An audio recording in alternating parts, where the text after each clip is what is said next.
ঐ ল'ৰাহঁত হিৰিয়াই গৈছে ভমক ভমক গৰমে যেতিয়া মৰম কৰিবলৈ ধৰে মই ক'লো খতম তাকে ছাৰ ইমান গৰম ফেন নাই এচি নাই ফেন বিচাৰি মাক চকলা এতিয়া প্ৰতিবাদহে কৰিব লাগিব পায়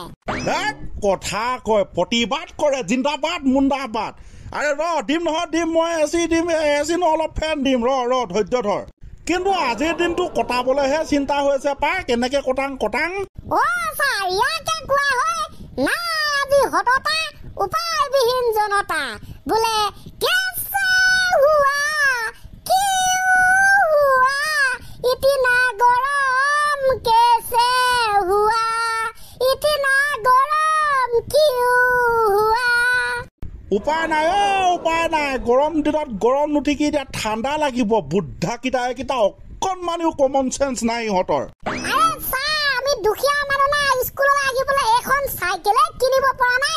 আমাৰ কমন চেঞ্চ থাকিব কমন চেঞ্চ কিনিব পৰা আমাৰ শক্তিয়ে নাই ছাৰ ৰাম ৰাম হে হৰি হে প্ৰভু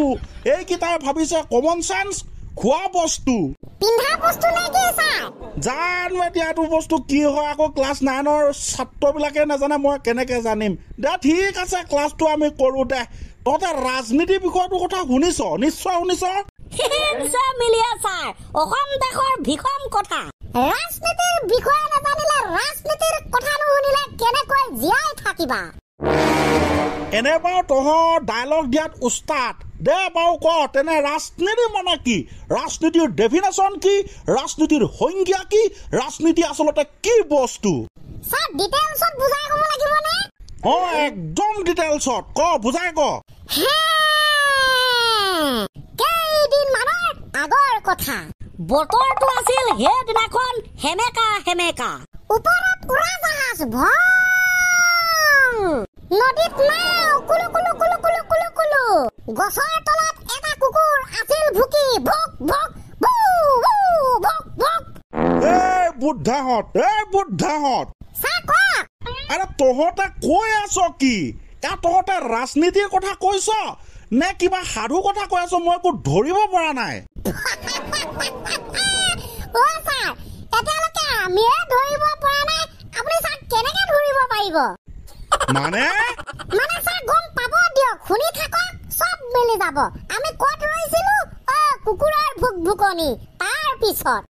পিছত ওচৰতে এটা দোকান চাৰিওফালে ৰঙা ৰঙা কেপিৰ পিঠ কাষতে থকা বাঁহ গছজোপাৰ তলত সদৌ অসম মহ সন্থাই বিহু প্ৰগ্ৰাম পাতি আছে দৰ্শক বুলিবলৈ সিহঁতৰ এজনো নাই গোটেই মহ বিলাকেই ছিংগাৰ গান সিহঁতৰ কি শুনিবা পিং পিং পিং পিং পেনেনেং পুৰণং দেৱ বেজান 100-200 হাতত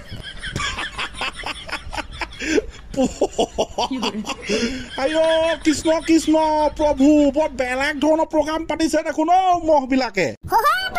দোকানলৈ যোৱা শান্তি নাই মহখন পিং পিং পিং পিং ৰাতিটো নকলেও হ'ব আঠুৱা নতৰিলে শুবই নোৱাৰি আচ্ছা তাৰপিছত কণ্টিনিউ কৰ এতিয়ালৈকে ৰাজনীতিৰ কথা ওলোৱাগেই নাই কেতিয়া শেষ হ'ব একো ঠান ঠিকে নাই ওলাব ছাৰ লাহেকে ধৈৰ্য ধৰক তাৰপিছত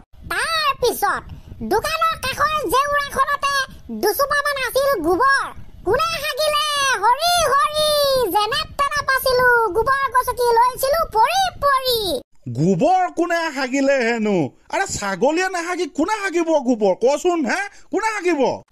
একদম ৰাইট কথা ক'লে ছাৰ আপুনি একদম ৰাইট কথা ক'লে আমাৰ ফালে ছাগলীয়ে হাগিলে গোবৰ বুলি কয় আপোনালোকৰ ফালে কি কয় ক'বচোন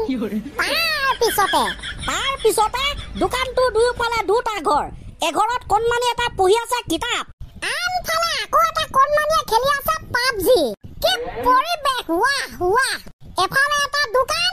আনফালে মহৰ প্ৰগ্ৰাম দুফালে দুটা ঘৰ মাজতে এটা লিঙিয়া ৰাস্তা আৰু সেই ৰাস্তাদি আমি চাৰিওজনে গৈ আছিলো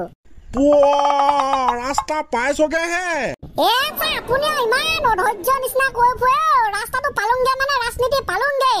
তাৰপিছত কিছু দূৰ যোৱাৰ পাছত ইফালে এখন ফিল্ডত এখন ডাঙৰ সভা হৈ আছে তাত দুজনমান ব্যক্তিয়ে ভাষণ দি আছে বোলে কেনেবাকে যদি আমি জিকি যাওঁ আপোনালোকে ভোট দি আমাক জিকাই দিয়ে তেন্তে আপোনালোকৰ সকলো হৈ পৰিব ফ্ৰী ৰাস্তা ঘাট সকলো বনাই দিম প্ৰয়োজনত 3000 সকলোকে দিম চৰকাৰী ঘৰ সকলোৱে পাব দুৰ্নীতিমুক্ত অসম গঢ়িম বাংলাদেশী সমস্যা খতম কৰিম এচেপ্টা গতিকে ছাৰ সহজ কথাত ক'বলৈ গ'লে আটাইতকৈ ইজিলি বুজিবলৈ হ'লে এয়াই হৈছে ৰাজনীতি বৰ বেলেগকে বুজনি দিলি ল'ৰাহঁত আৰম্ভণি কৰিছিলি কি আৰু পৰিসমাপ্তি ঘটালি কি সঁচাই এয়াই নেকি ৰাজনীতি হ'ব পাৰে ছাৰ আমি সেয়া বুলিহে জানো বাৰু যি কি নহওক ৰাজনীতি হৈছে এখন সাগৰৰ দৰে ইয়াৰ কনচেপ্ট ইমানেই ভয়ংকৰ ইমানেই গভীৰ ইমানেই দ আমি বুজিব কেতিয়াও নোৱাৰোৱেই শেষ কৰিবই নোৱাৰো বুজি নহয় বুজিবতো নোৱাৰো বা এইটো কেতিয়াও হ'লেও ৰাজনীতিয়ে হৈছে সকলো এয়া চৰকাৰ গঠনৰ ৰাজনীতি হ'ব পাৰে অন্যান্য সৰু সুৰা ৰাজনীতি হ'ব পাৰে মুঠতে ৰাজনীতি আৰু ৰাজনীতি হাংগামা ৰাজনীতি ধৰক কেইটামান বাক্য কংগ্ৰেছবিলাক আঁতৰি দিয়ক হিমু মামা আহিছে বিজেপি আঁতৰি দিয়ক গৌৰৱ গগৈ আহিছে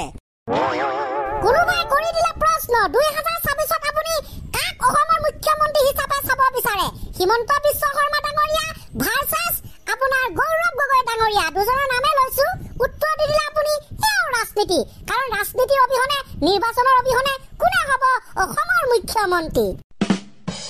সেইটোৱেই কথা সেয়াই মহিমা হিমন্ত বিশ্ব শৰ্মা ডাঙৰীয়া ভাৰ্চেছ গৌৰৱ গগৈ ডাঙৰীয়া কাক CM হোৱাটো আপুনি বিচাৰে কমেণ্ট এটা কৰি দিবা তাকে পাই সময়ো হৈ গ'ল এয়া ৰাজনীতিৰ কথা পাতি থাকোঁতে ইমান দেৰি সেইবাবে তো কওঁ ছাৰ এয়াই ৰাজনীতি যে ইয়াৰ কথা পাতি থাকোঁতে আজি ক্লাছ খতম এটা বিষয় শেষ ইয়াৰ গভীৰতা কিমান গম পালে একদম ঠিক কথা ক'লি একদম ঠিক কথা ৰাইট 100% সঁচাকে দে বাৰু তেনে বহুতখিনি কোৱা হ'ল ন তেনেহ'লে আৰু ইয়াকে কৈ আজি ৰাজনীতি খতম ক্লাছো খতম জিও খতম তো নতুন এটা ক্লাছত লগ পোৱাৰ প্ৰতিশ্ৰুতি আজিলৈ ইমানতে লৈছোঁ আমি বাই বাই ন বাই বাই বাই বাই দে হ'ব